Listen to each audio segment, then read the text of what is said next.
اهلا بيكم.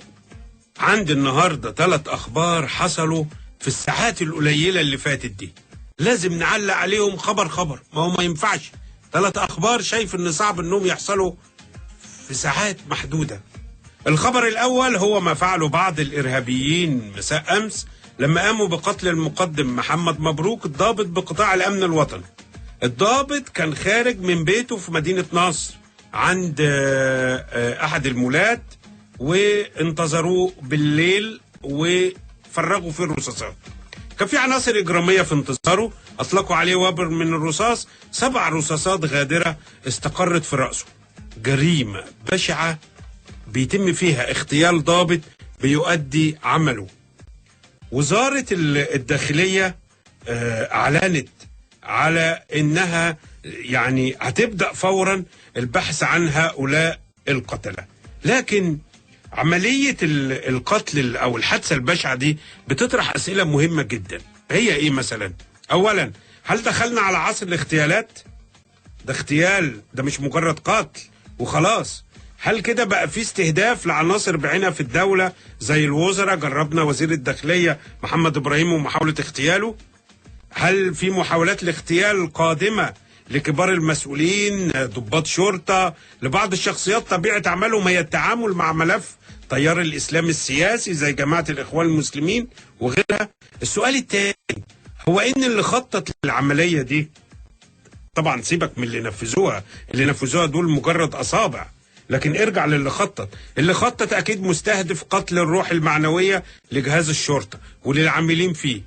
كمان لاحظوا حاجة مهمة جدا، إن الجريمة وقعت قبل المظاهرات اللي مستهدف القيام بها بكرة في مناسبة ذكرى محمد محمود. معروف طبعا إن الداخلية مستنفرة بالكامل علشان المظاهرات دي، فهل جريمة امبارح هدفها صرف انتباه قيادات الداخلية عن مظاهرات الغد؟ كل دي أسئلة واردة، وأكيد في دماغ حضراتكم أسئلة تانية، لكن لا يبقى إلا أننا نترحم على الضابط الشهيد، ويعني ندعو الله أن يكتب الصبر والسكينة لأهله، وننتظر من وزارة الداخلية الكشف فورا عن القتلة وتفاصيل الجريمة. ده كان الخبر الأول. الخبر الثاني واللي لازم نقف قدامه ونعلق عليه هو حادثة القطار اللي وقعت امبارح بالليل في طريق الفيوم دهشور، لما اصطدم قطار بضائع مع أتوبيس وسيارة نص نقل.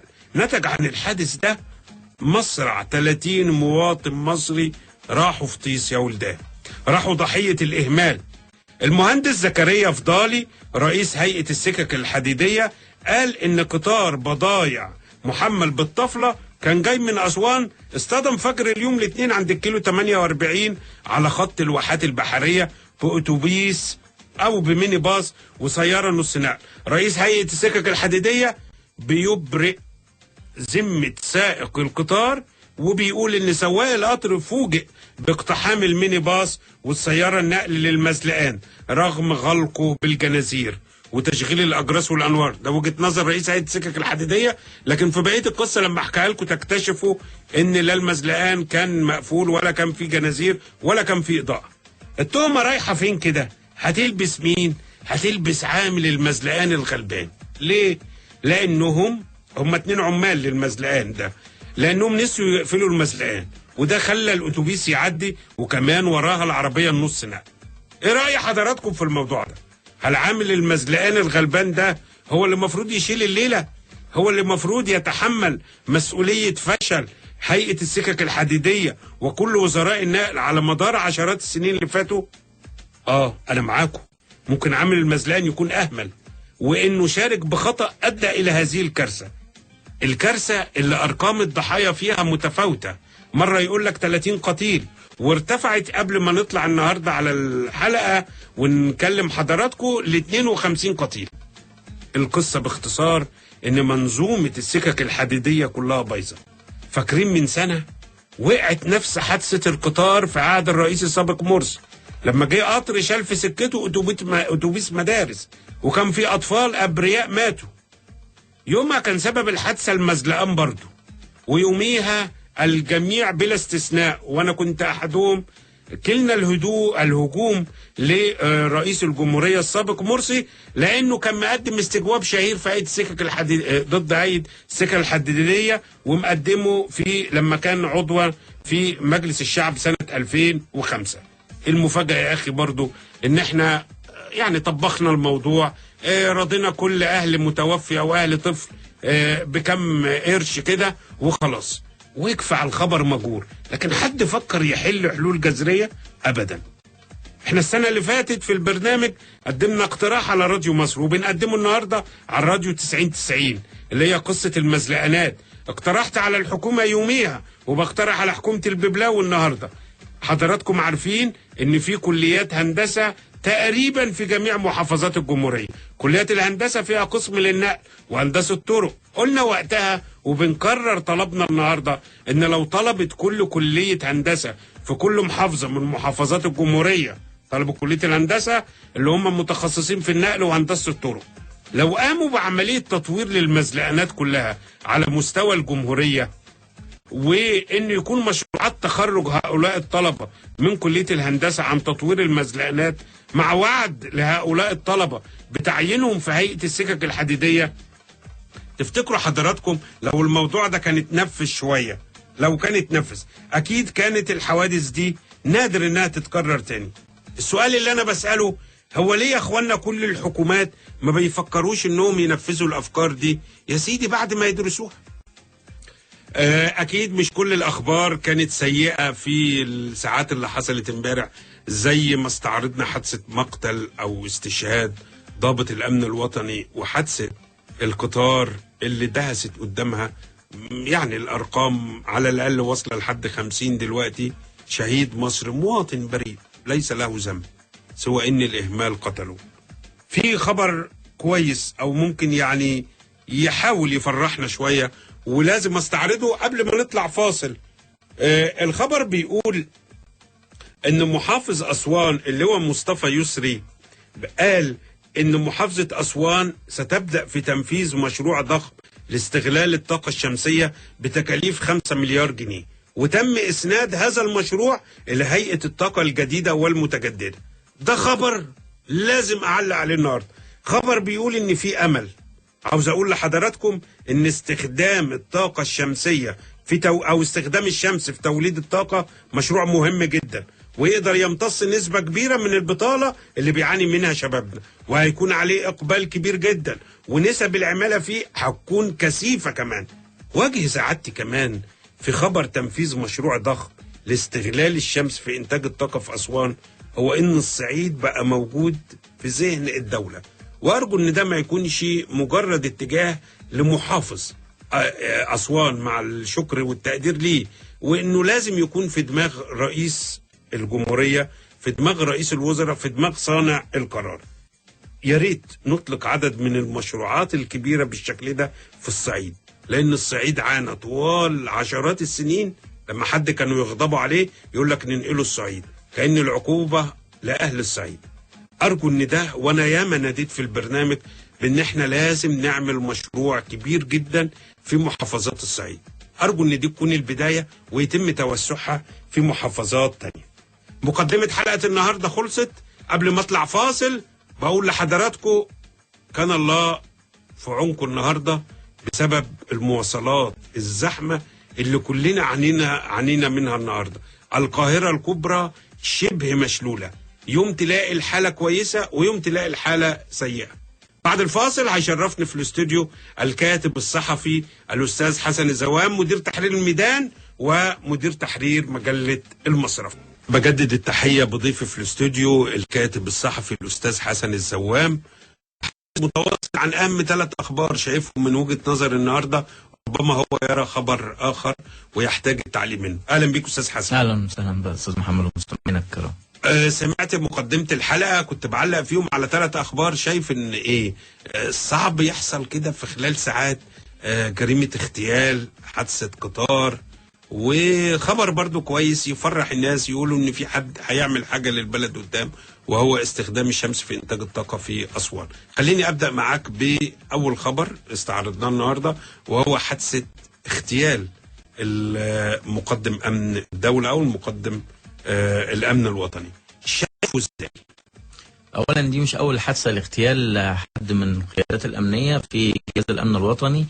الحادثه الاولانيه كانت تم اغتيال احد ضباط الامن الوطني في سيناء، برضو بعد ان تم تتبع خط سيره، ووقتها كان في اسئله مهمه جدا حوالين مين اللي قام بتتبع خط سير الضابط،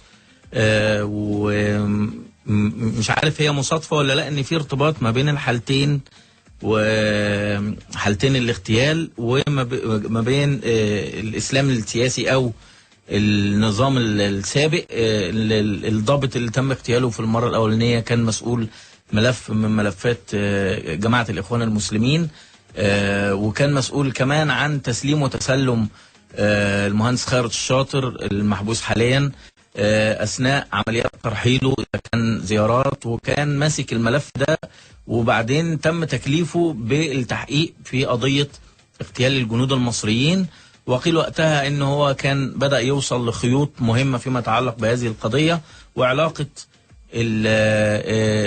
الجماعات الجهاديه ببعضها البعض، وفوجئنا بان هو تم اغتياله، وفوجئنا بانه يعني عمليه الاغتيال نفسها كان فيها زي ما قلت حضرتك التساؤلات حوالين خط السير، وازاي ان هو كان واخد خطوه علشان يضحي بنفسه عشان ما يروحش يسلم نفسه، اذا كان بيتم تعقبه ما يروحش يسلم كل زمايله اللي موجودين في نقطه المفروض يعني انها انت مجهولة. شايف ان دي مش اول حادثه، وعلى الداخليه ان تنتبه لده، غير انها تنتبه في اعتقد ان مش عارف بقى التحقيقات هتسرع عن ايه، بس اعتقد ان هناك حاله اختراق، لان المسار او التحركات بتاع القيادات بتاعت جهاز الامن الوطني من المفترض انها بيحصل فيها عمليات تمويه وبيحصل فيها يعني انت قصدك ان جرى اختراق لطبيعه تامين العاملين بوزاره الداخليه الكبار الضباط النقطه دي عندما اثيرت كان هناك تشديد على ان ضباط جهاز الامن الوطني عارفين كويس كود التامين اللي ممكن ما يسبب لهمش الوقوع في مواقف قد تنتهي بالقتل.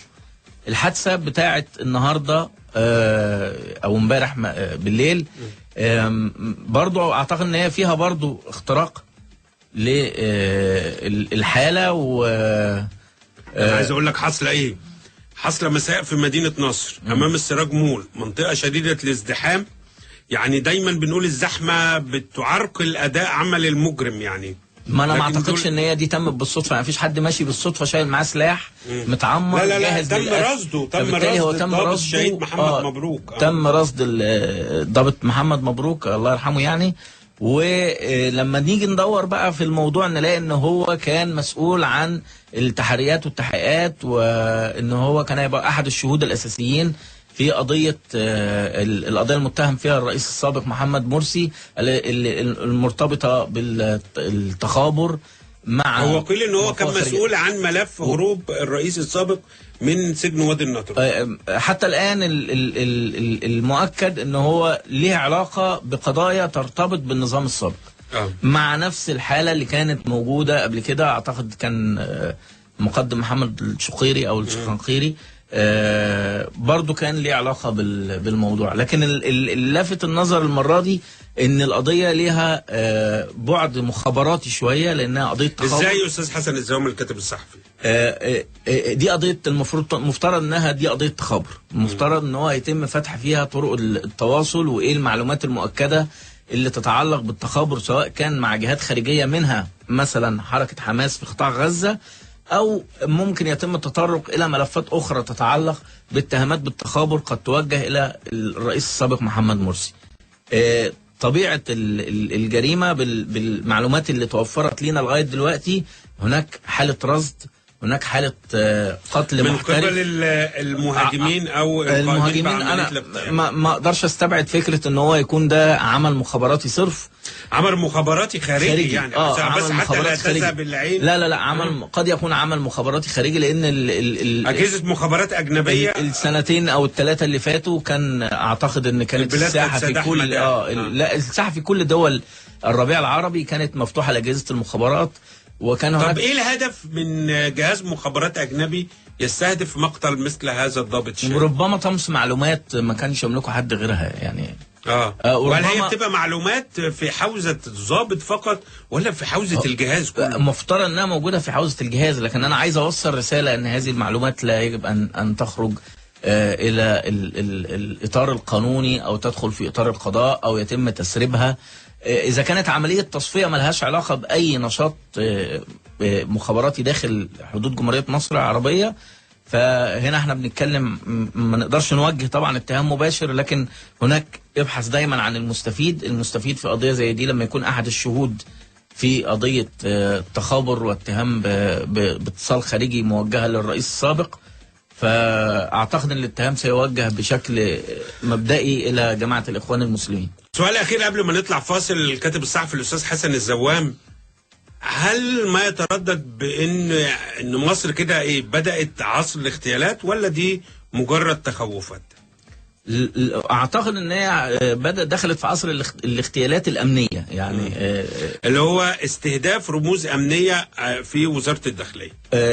الناس دي كانوا الاكثر التصاقا ومعرفه بقيادات الاخوان المسلمين وتحركاتهم وطبيعه اتصالاتهم وكل الهيكل التنظيمي للجماعه وهيكل دقيق للغايه، فبالتالي هذه الناس اللي لديها القدره على العمل التي عملت مع الجماعة طوال 30 سنة وهي في فترة الحظر، وعندما عادت الجماعة للحظر مرة أخرى فإيصال الرسالة بأن هؤلاء الذين يعلمون لا يجب أن يبقون على الساحة، ده اللي بيخليني أميل لأن الاغتيالات بدأت تدخل في الشق الأمني بتاعها في الطور الحالي. هل يتطور أمر يدخل الاغتيالات سياسية من عدمه؟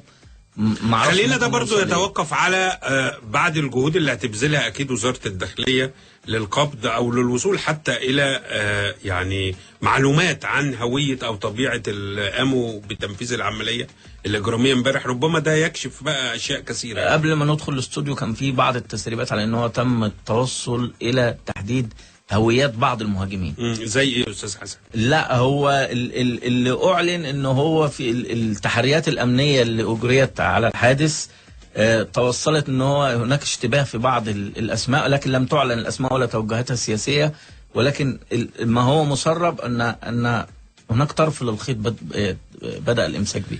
ممكن يكون في رابط ما بين اغتيال المقدم محمد مبروك امبارح والدعوة لتظاهرة كبيرة دعت إليها جماعة الإخوان المسلمين غدا بمناسبة ذكرى محمد محمود، ولا الرابط مستبعد؟ أنا من وجهة نظر شايف أن هو الرابط مستبعد. ممكن الرابط يكون متصل تماما بالملاحقة القانونية والقضائية للرئيس السابق. أنا كنت بتكلم من زاوية أن الداخلية مستنفرة علشان تظاهرات الغد، فكده بيصرفوا نظرها وبيضربوا الروح المعنوية للعاملين في الجهاز. الجزء الخاص بتأمين المنطقة المحيطة بميدان التحرير أو الميادين العامة في الغالب اللي ماسكوا مش نفس الضباط اللي بيتحركوا في الملفات القضائية، خاصة إن كان الضابط محمد مبروك شاهد إثبات في قضية التخابر والهروب من سجن وادي النطرون. أستاذ حسن الزوام الكاتب الصحفي، خلينا نطلع فاصل، وبعد الفاصل عايزين نفتح ملف السكك الحديدية وحادثة القطار البشعة اللي راح ضحيتها ما لا يقل عن 40 مواطن امبارح. ايه الجديد؟ حادثة قطر بتحصل من يوم ما وعينا على الدنيا، ودايما القطارات في مصر تعمل حوادث وبيروح ضحيتها ناس كتيرة. اللي بيركب القطر دايما بيبقوا غلابة. مش شرط المرة دي اللي أصيب أو اللي مات كان المواطنين راكبين قطر، ده قطر بضايع، بس القطر دهس قدامه ميني باص وعربية نص نقل. طب لحد امتى مسلسل الإهمال؟ الواحد حتى مل الكلام يعني. طب حلول، تجيب الخبراء بتوع النقل، تجيب وزير النقل. تعرفين حضرتك وزير النقل الحالي خبير دولي، دكتور إبراهيم الدميري. عارف يعني ايه خبير دولي؟ بيحاضر في جامعات أوروبية وأمريكية، يعني رجل يشار له بالبنان. وهو يعني طبعا أنا بعتبر ده فعل سيء، أو يعني ما أقدرش أربط بين وجوده وبين حادثة القطر اللي أطاحت بيه سنة 2002. بس يا دكتور إبراهيم الدميري، يعني ما أنت جاي وماسك وزارة عارف إنها متلتلة فساد وبلاوي وإهمال، هل هنديها للقطاع الخاص مثلا يريحنا منها مثلا ونشوف نعملها إزاي؟ هل في حل لمشكلة القضبان المتآكلة؟ هل في حل للمزلقنات؟ هل في حل للقاطرات اللي هي مش القطر بقى، القاطرة اللي بتجر القطارات دي إنها يعني خربانة وبايظة، والصيانة دي عبارة عن يعني تلصيم زي ما بيقولوا؟ ملف كبير والله. خلينا اجدد التحيه بضيفي في الاستوديو الكاتب الصحفي والصديق العزيز الاستاذ حسن الزوام. خلصنا من حادثه اغتيال المقدم محمد مبروك، بعدها بكم ساعه في فجر اليوم ايضا وقع كارثه قطار الفيوم دهشور، واللي اطاح بسياره نص نقل وبميني باص. تعليق اولي. هو حضرتك كنت بتتكلم على الحلول، المواطنين بدأوا ياخدوا حل تجاه مش هيركبوا القطر. فعلا ده اللي حصل، ان هم حصل تراجع في عدد اللي بيركبوا وسيله النقل بالسكك الحديديه بنسبه 41% او فوق ال 40%. دي دراسه مؤخرا. ده حاجه لسه منشوره مؤخرا يعني، وده يعني حاجه تؤكد انه اصبح في فقدان امل من لا، فقدان ثقه في ان انا كمواطن مش مأمن على روحي. انا ما بقتش مجبر ان انا اغامر بان انا اروح من مكان لمكان عن طريق رغم ان الوسيله المقابله وهي مثلا الميكروباص يعني هي الامانه او ما هياش امان، لكن حوادث القطارات اللي تكررت بالفتره اللي فاتت والانطباع اللي سابته الدوله عند الناس انها كانت لمده 3 اشهر مش ضامنه انها تامن بشكل كامل تحركات المواطنين عبر السكك الحديديه، خلت المواطنين ياخدوا هم الخطوه ويبقى النسبه دي هي اللي بتتراجع، رغم من اهميه المرفق بتاع السكك الحديديه اللي هو تاني اهم او تاني اقدم سكك حديديه في العالم. المفترض ان المرفق ده بعد بريطانيا بقى المرفق ده شديد الاهميه والمفترض شديد العراقه. لا بس في كثافه بشريه من المواطنين بيستهلكوا قطار السكك الحديديه ده. لما القطارات توقفت الشهرين اللي فاتوا وصدفت ايام عيد الاضحى المبارك، اهالينا في الصعيد كان مقابلهم مشاكل. كانت مقابلهم مشاكل انه مش لاقيين مواصلات، مش لاقي مواصله، والمواصلات سعرها انا قصدي القطر عنصر مهم. مش معنى السكك الحديديه بتنقل يوميا 1.5 مليون مواطن من اكتر من نقطه الى نقطه، ولا يمكن الاستغناء عنها. لكن كنت اعتقد مثلا خلال 3 اشهر اللي توقفت فيها كانت فرصه انهم يعملوا صيانه او فكره مثلا عبقريه زي اللي حضرتك بتقولها فيما يتعلق بتسليم المزلقانات الكليات في الاقاليم، كليات الهندسه في الاقاليم، انها تتولى تطوير المزلقانات، لان احنا اخر حادثتين حصلوا مسؤوليه المزلقان هو السبب في الموضوع. ومشكله في حوادث المزلقانات ان العدد بتاع الضحايا بيبقى كبير، وعامل المزلقان هو اللي بيشيل القضيه. ده في مزلقانات يا استاذ حسن وانت ماشي على مدار الجمهوريه المحافظات عباره عن حبل، يعني ايه حبل كده العامل المزلقان يشبكه، وهو ممكن يكون عامل المزلقان هو اللي جايب الحبل ده على حسابه، لانه ما فيش امكانيات، ما فيش وسائل اتصال، ما فيش مرتبات، ما فيش جو يصلح للعمل. فبالتالي هذه المنظومه من اولها حتى اخرها تلال من الفساد والإهمال، وكنت أتمنى أن احنا نستغل ده. الدكتور إبراهيم الجمير اللي حضرتك بتقول أنه هو من الخبراء العالميين، ليه أكتر من 60 بحث في مجال تطوير السكك الحديدية والنقل. طب ما فيش بحث واحد؟ كان وزير النقل والطيران المدني كمان، مش بس وحصلت ساعتها حادثة طائرة 990 البوينج اللي هي كانت في أمريكا، اللي كان راكبها الطيار البطوطي. فالمفترض أن حضرتك كنت وزير قبل كده وبتتولى المسؤولية. طب أنت رجعت ليه؟ يعني لماذا قبلت المنصب مرة أخرى وأنت على علم ودراية بكل المشاكل اللي موجودة في وزارة النقل، والآن تعود بدون أن تضيف جديد؟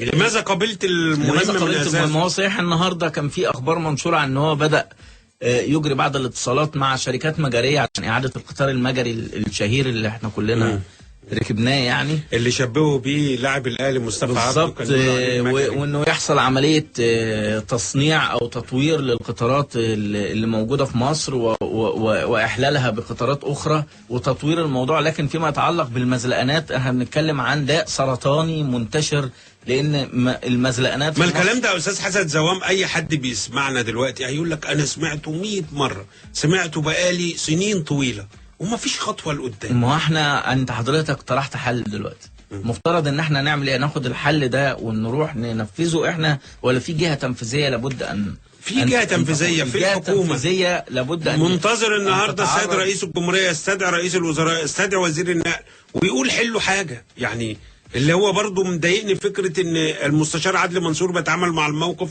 كان مدينا انطباع ان مفيش رئيس دوله، مفيش رئيس ما جمهوريه. هو المشكله بقى ان هم مستغرقين شويه في فكره ان هم حكومه مؤقته، مش عارفين. ما الحكومه المؤقته اللي بتمنع الحوادث، الرئيس المؤقت ما عندناش حوادث مؤقته وحوادث مش مؤقته. ما فيش موت مؤقت. اللي ماتوا النهارده دول لا ده مش موت مؤقت، ده موت مش هيرجعوا تاني خلاص. فبالتالي لابد فقدوه. لابد ان الحكومه انها تدرك ان فكره مؤقته دي شيء خلاص يشيلوه من دماغهم خالص ويتحركوا بمنطق، زي مثلا الخبر اللي هنعلق عليه بعد كده فيما يتعلق بالطاقه الشمسيه. ده خبر مش يعني القرار هنا ما اتخذش، ما خدوش حد هو حاطط في دماغه ان هو مؤقت، ده خدوا حد هو فاكر ان هو بياخد خطوه لقدام. خليني ارجع برضو لحادثه القطر. وزير النقل المفروض يعمل ايه؟ هل يستقيل؟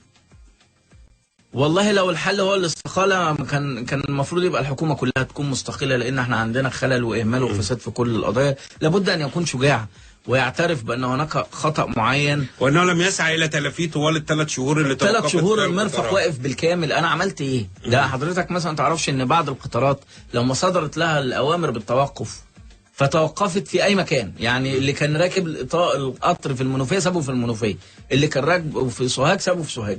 القطارات دي تعرضت للنهب، يعني حتى عامل زي قرار انسحبوا كده في حرب 67، فكل الناس سابت القطوره ومشيت، القطوره دي اتنهبت.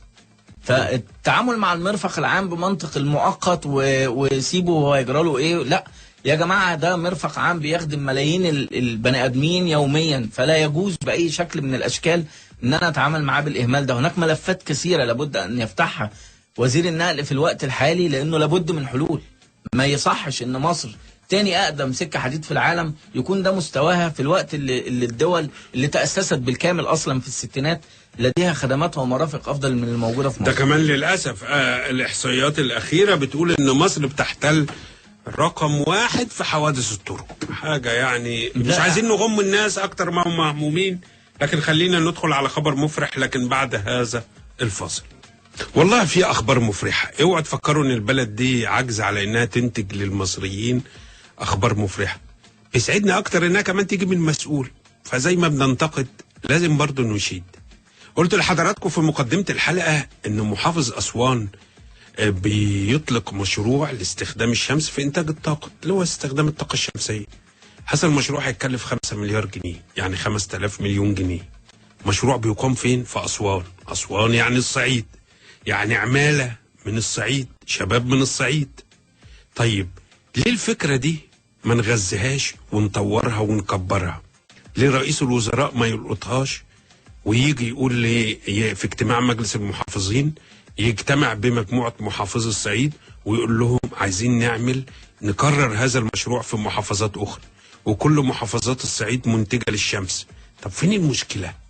السؤال كمان الأهم، هل مشروع الطاقة الشمسية في أسوان ده مشروع وليد لمحافظ فقط بس؟ يعني هو طاقت في دماغه كده، ولا دي سياسة حكومة أو فلسفة حكومة؟ في تقديري إن الحكومة اللي شغالة بنظرية المؤقت وليس الدائم دي فكرة محافظ، سواء بقى كان هذا المحافظ أو المحافظ اللي قبله. لكن عليا إن أنا أشيد بالفكرة وأقول إن لو هذه الحكومة أخلصت النية فعلا، ولو عايزة تعمل حاجة هتعمل حاجة، بس تشيل من دماغها يا إخوانا فكرة المؤقتة دي. ده أنت في سنة لو بديش شعب عنده عدد سكانه فوق 90 مليون تستطيع أن تفعل أشياء كثيرة جدا، والله ما بالكلام. طول عمري في هذا البرنامج كل يوم الواحد بيدور على فكرة يقدمها لصانع القرار في الدولة المصرية. هل احنا جينا في فقرة يعني حادثة قطر دهشور انتقدنا فقط؟ طب ما احنا قدمنا تصور، هذا التصور طرحه والله في البرنامج من سنة ايام حادثة المزلقان في عهد الدكتور محمد مرسي الرئيس السابق. الا وهي الفكرة باختصار ان احنا عندنا كليات هندسة في مختلف محافظات الجمهورية. ايه اللي يمنع ان طلبة هندسة النقل يتولوا تطوير كل مزلقان في المحافظة بتاعته، يعملوا حصر ليه؟ الشباب اللي يعملوا هذا المشروع ومشروع التخرج بتاعهم الدولة تعيدهم بأنهم هيتعينوا في عيد سكك الحديدية بعد تطوير هذا المزلقان. ما بقولكش الفكرة المعية، بس يا أخي ادرسها، شوفها، يعني ناقشها. إنما كل حاجة إن إحنا بنمشي دولاب العمل في الدولة بنظرية عندكم إيه النهاردة نطبخه، لا، مفروض يبقى عندنا تصور. خليني أجدد التحية بضيفه في الاستوديو الكاتب الصحفي مدير تحرير مجله المصرفي ورئيس تحرير موقع البلد اليوم الاستاذ حسن الزوام. اهلا بيك. اهلا وسهلا بحضرتك. خبر زي انتاج الطاقه الشمسيه، مشروع استغلال الشمس في انتاج الطاقه في اسوان ب5 مليار جنيه. تقديرك كده ده مش يبقى عندنا مؤشر ان هذه الحكومه لو عايزه تعمل حاجه ممكن بس تشيل من دماغها فكره المؤقت، او فين الخلل؟ اقول لحضرتك على حاجه. واولا فيما يتعلق بهذا المشروع، احنا عندنا مشكله كبيره تتعلق بالطاقه، تتعلق بالوقود، توليد الكهرباء، وعندنا موارد نقدر نتحرك عليها زي الطاقه الشمسيه والرياح. احنا عندنا في مصر من انسب الاماكن ان يتعمل فيها مشروعات الطاقه الشمسيه، وهو مش جديد ان احنا ندخل في المجال ده، لان في شركات بدات تشتغل وكانت حتى بتقابل بنوع من السخريه. انت نازل تشتغل في مصر، راس مال مصري، وشركات جابت توكيلات من بره عشان تشتغل في الطاقه الشمسيه، لان كان عندها رؤيه انها في المستقبل القريب هنحتاجها مجبرين، لان في ازمه طاقه في العالم كله. القرار كونه خرج من محافظ اسوان، ده يعني يتم تحية المحافظ عليه، لكن هو مش هيقدر يعلن على القرار بدون الرجوع لمجلس الوزراء، لأن مجلس المحافظين بيتبع برضه رئاسة مجلس الوزراء، فبالتالي القرار بالتأكيد مر على مجلس الوزراء.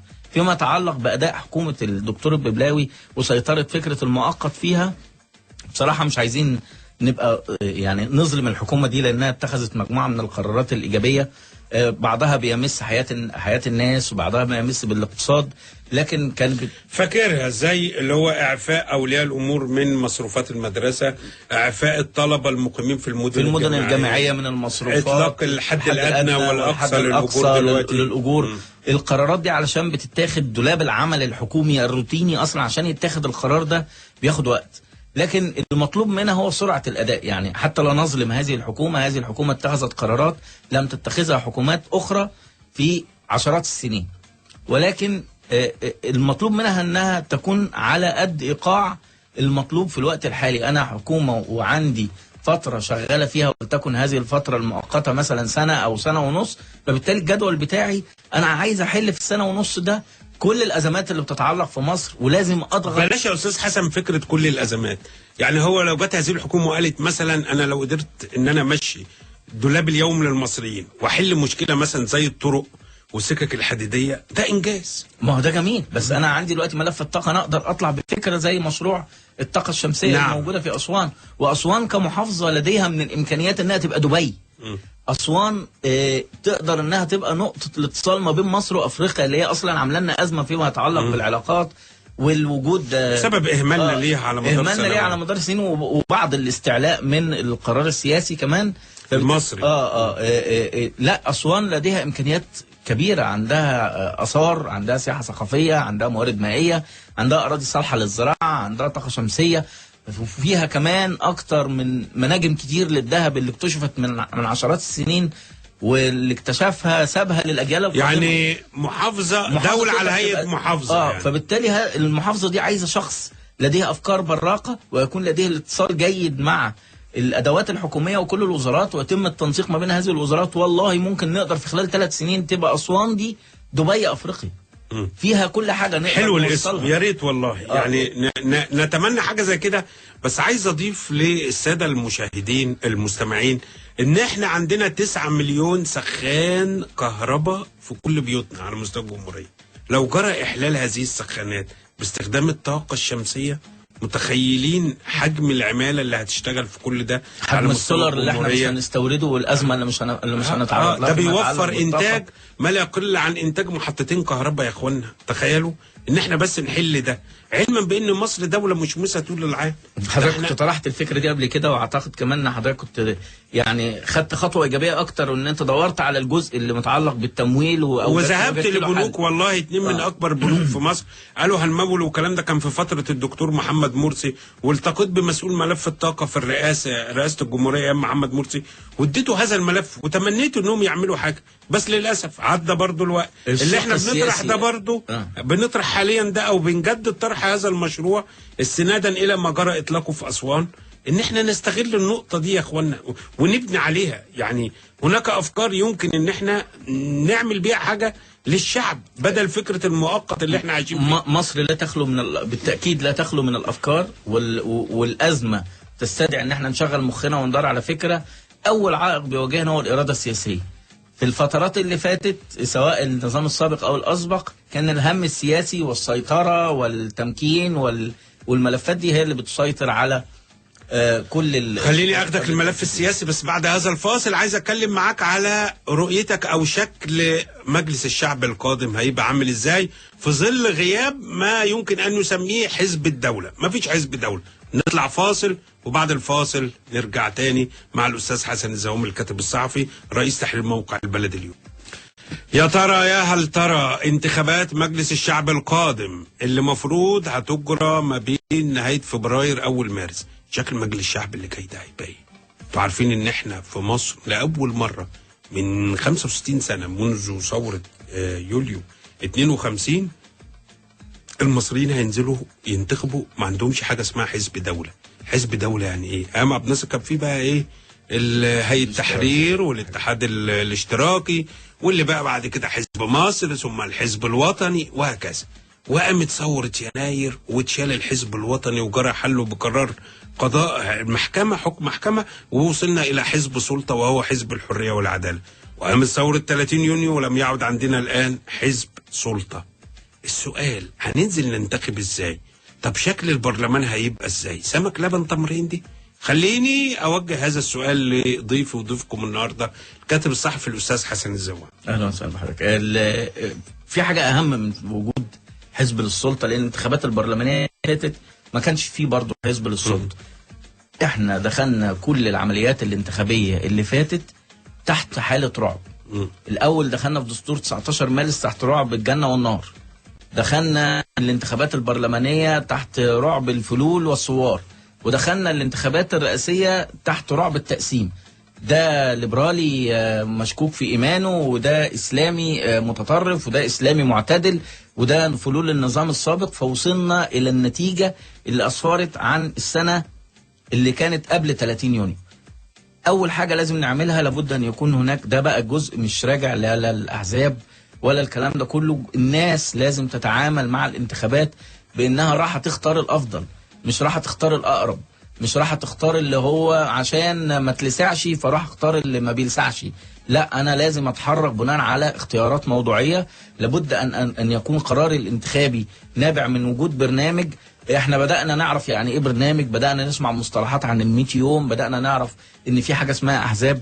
فيما يتعلق بقى بشكل البرلمان القادم مع الحياه الحزبيه الموجوده حاليا، اعتقد لو تم حسم الشكل المختلط من الانتخابات هو اللي هو ما بين القائمة والفردي بس يحلوا المعضلة الدستورية اللي تسببت في حل البرلمان الماضي. اعتقد ان الكتل الموجودة في البرلمان كلها هتبقى كتل صغيرة، وهنسمع عن مصطلح جديد برضه اسمه الحكومة الائتلافية اللي بيشكلها اكتر من حزب لديهم كتل صغيرة داخل البرلمان.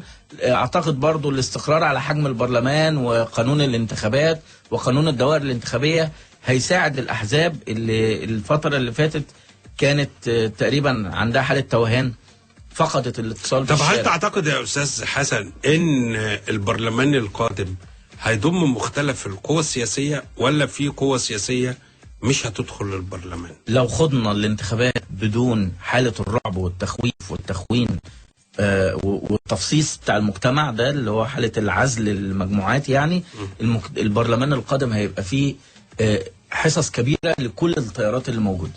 ده موجود، يعني ده يعني تيار الإسلام السياسي هنلاقيه في البرلمان أكيد طبعا. هيروح فين؟ تيار الليبرالي هيبقى موجود طبعا، ما هو كان موجود قبل كده. وليه طبعا هيبقى موجود. بس النسب، تقديرك النسب هتبقى ايه؟ مين اللي هيبقى له الغلبة؟ اي نعم ممكن نصل الى قناعة النهاردة ان مفيش تيار هياخد 51%. لا يعني انا اميل يعني مش امن، ده الواقع بيقول كده. لكن هو السؤال، انت شايف مين اللي يبقى الالفة في البرلمان القادم؟ اعتقد المستقلين دول اللي هيبقوا يعني الحصان الاسود بتاعهم هياخدوا لو سمح كمان للمستقلين بالدخول في القوائم، يبقى في قوائم للمستقلين. نعم. هيكون لهم دور كبير.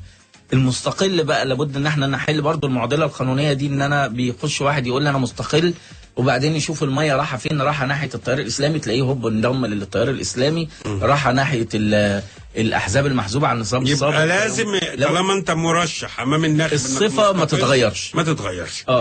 فبالتالي المستقلين لو احنا لعبنا الجيم بالطريقه دي ان المستقل بيحتفظ بصفته كمستقل، المستقلين هيبقى لهم الكتله الاكبر.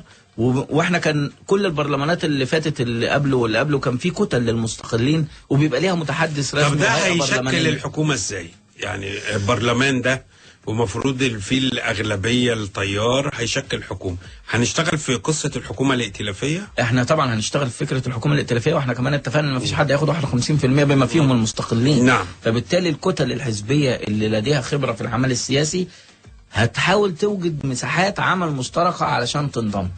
احنا عندنا لغاية دلوقتي مثلا حاجة زي جبهة الإنقاذ ما حصلهاش التفتت اللي ممكن يهددها بانها ما تحققش. جبهة الانقاذ فيها عدد كبير من احزاب الوفد والدستور احزاب كبيره وعريقه. حزب الوفد هيكون رقم برضه في المعادله، والمصريين الاحرار والدستور والتيار الشعبي. الجبهه بس دي احزاب ربما كبيره اعلاميا، لكن على ارض الواقع ليس لها هذا الحظ من الحضور. ولا زال تيار الاسلام السياسي موجود بقوه في القرى والريف والصعيد. ما هو كان في تجربه التيار الاسلامي السياسي تم تجربته فيها، واعتقد ان النتيجه نفسها بالنسبه للمواطن العادي اللي راح ينتخب الممثل التيار الاسلامي بمنطق ان ده بتاع ربنا هيسور ربنا فينا، مع تجربه السنه اللي فاتت يعني اللي يقول ان ده مش هيأثر. حكم مرسي وجماعه الاخوان السنه اللي فاتت اثر بشكل سلبي كبير على حظوظ التيار الاسلامي في بلوغ السلطه مره ثانيه. خلينا نطلع فاصل ونرجع نكمل حوارنا مع الكاتب الصحفي الاستاذ حسن الزوار. لا زال حديثنا متواصل عن الكلام بالمصري على الراديو 90 معاكم محمد علي خير، ويا رب البلد احوالها تكون بخير رغم من الحادثتين اللي حصلوا امبارح، سواء حادثه القطر او حادثه استشهاد الضابط مقدم الامن الوطني محمد مبروك. لكن كان في خبر ايضا عن الطاقه الشمسيه، وبرضه هتكلم على ازمه المرور اللي النهارده كانت شاله البلد بشكل جنوني. ايه رايك يا استاذ حسن في ازمه المرور اللي حاصله النهارده؟ احنا ازمه المرور البلد كلها مشلوله، بتسمع في كل اتجاه. وبعدين احنا هم كانوا قافلين ميدان التحرير النهارده بيعملوا علشان افتتاح النصب التذكاري، وكان بيحضروا رئيس الوزراء. مفترض ان ثقافه الحكومه الحاليه ما هياش بتاعه المواكب وقفل الطرق. يعني انا بصراحه ده كان شيء مزعج بالنسبه لي ان يبقى سبب هذا التحرك البطيء ان تحرك الوزراء ورئيس الوزراء لميدان التحرير ونزولهم في وسط البلد. دي مش الثقافه المفترض تعبر عنها حكومه ما بعد الثوره، وتحديدا حكومه الدكتور حازم الببلاوي. يعني انت مش يعني عايز مفهوم الموكب يتغير في ثقافه المسؤولين، مش فكره ان انا بقفل الطرق قبلها بنص ساعه وبقفل الطرق بعدها. طب ما هيجي يقول لك اجراءات امنيه، مش عندك ضابط اغتيل امبارح وكده؟ ما هو رئيس الوزراء مستهدف والوزراء. ما هو في حياه للناس. ما هو الحكومه دي لازم تحط في دماغها انها شغاله بمنطق انها شغاله على خدمه الناس، مش نازله علشان تعطلهم. انا ايه اللي هيفيدني كمواطن من افتتاح نصب تذكاري اذا كان هقف ساعه مش عارف اروح شغلي، مش عارف اروح اجيب بنتي؟ لا ده البلد النهارده كانت حاجه غريبه ولا تزال. الدائري المحاور الكلام ده ومفيش اي تنبيه. يعني انا نفسي قبل الواحد مثلا ما يستلم طريق زي الدائري او اكتوبر او المحور يبقى في اشاره فوق مثلا يقول لك هذا الطريق مزدحم اسلك طريق اخر. عارف ده اشاره. ما احنا شاطرين في الاشارات الالكترونيه، جت على دي في الاعلانات. والجهود الامنيه بقى المفترض انها تاخد منهج تاني، منهج تامين بشكل مختلف، غير ان انا يعني احجب الناس عن الاقتراب او الدخول حتى بالاقتراب من موكب المسؤول. لابد من ان الثقافه دي تنتهي، يعني مش عايزين نشوفها تاني بشكل. انا اتمنى ده، وخاصه لو رجعنا بقى لكلامنا قبل الفاصل للبرلمان القادم مجلس الشعب اللي هو المفروض هيشكل الحكومه الائتلافيه. انا قلقان ان ما يبقاش بينهم تجانس سياسي، هتبقى حكومه خلطبيطه كده، حكومه ائتلافيه ليبرالي على يساري على ثوري على ناصري على اسلامي. يعني ممكن حكومه زي كده هو في خلطبيطه مثلا موجوده في الحكومه الحاليه، ما ليها توجهات كتير مختلفه. يعني ممكن الوحيد بس عارف ايه مش هتقدر تتكلم عليها تقول لك دي حكومه معينه مش منتخبه، حكومه وافق عليها الراي العام في 26/7 وعداها على اساس مدتها كام شهر. يعني بس حكومه جايه تدير بلد بقى كام سنه. يعني ما انا قلق. يعني هل التناغم يبقى مطلوب في اداء السلطه التنفيذيه؟ ما هو التناغم ده اللي بيصنعه القرار والاراده السياسيه. لو انا قادر ان انا اتحرك بمنطق ان انا عايز اخد التيم المختلف ده. ما جبهه الانقاذ فيها يسار وفيها يمين، بس كانت طالعه لمهمه واحده. لا، المفترض انها هي اعلنت انها عندها مهمه تانية. التيار الاسلامي السياسي اللي ما انتهاش لغايه دلوقتي المفترض ان هو عارف يعني ايه المرحله اللي جايه. الاحزاب اللي بدات ترجع، انا شفت التيار الاسلامي السياسي ممكن يفجر لك مفاجاه، وانه شغال في القرى والريف، وان الاحزاب الباقيه لا تزال برضه حتى مهما اسيره الميديا والفضائيه. مهما كانت المفاجاه اللي ممكن يفجرها التيار الاسلامي السياسي، مفيش قوة هتجيب ال 51% في شكل. لا ده مستحيل. انت عارف التيار الاسلامي السياسي، بذكر حضرتك والساده المستمعين، كان عامل 71% في مجلس الشعب اللي فات. حزب النور وحزب النور والاخوان المسلمين والبناء والتنميه كمان. والاصاله. فمع قانون مباشره الحقوق السياسيه وقانون الدوائر الانتخابيه، ده هيحدد لنا كمان الملامح اللي ممكن نتوقعها لشكل البرلمان القادم. اعتقد ان وعي الناخب المصري بدأ يزداد. الجزء اللي لازم كلنا كاعلاميين نشتغل عليه ان احنا نبدا نوعي الناس. يا جماعه احنا مش عايزين نروح نقف قدام صندوق الانتخابات واحنا مرعوبين. لا، احنا مرعوبين بفزاعه ان الارهاب هيحكم، ولا مرعوبين بفزاعه ان ده بيفرط في الدين، ولا مرعوبين في ده ان ده هيجوعنا وده هيشبعنا وده هيعرينا وده هيغطينا. طب متفائل يا استاذ حسن؟ هو انا متفهم ان التجربه الانتخابيه اللي جايه. متفائل. انا مش متفائل قوي يعني، بس لان هيحصل فيها اكيد. لا انا بتكلم اجمالا للوضع العام في مصر. متفائل ان في عمليه سياسيه هتحصل، لكن هيحصل تجربه وخطا، والناخب هيعرف اكتر مع مرور الوقت. احنا مجبرين ان احنا نعرف ده. مش انا غير بقى صديقي الكاتب الصحفي حسن الزوام، انا متفائل على الاقل من اسم الواحد. خير، كل سنه وانت طيب يا استاذ حسن. وبشكر حضراتكم، وبكره لقاء جديد كلام بالمصري على الراديو 90 90، وسلام عليكم.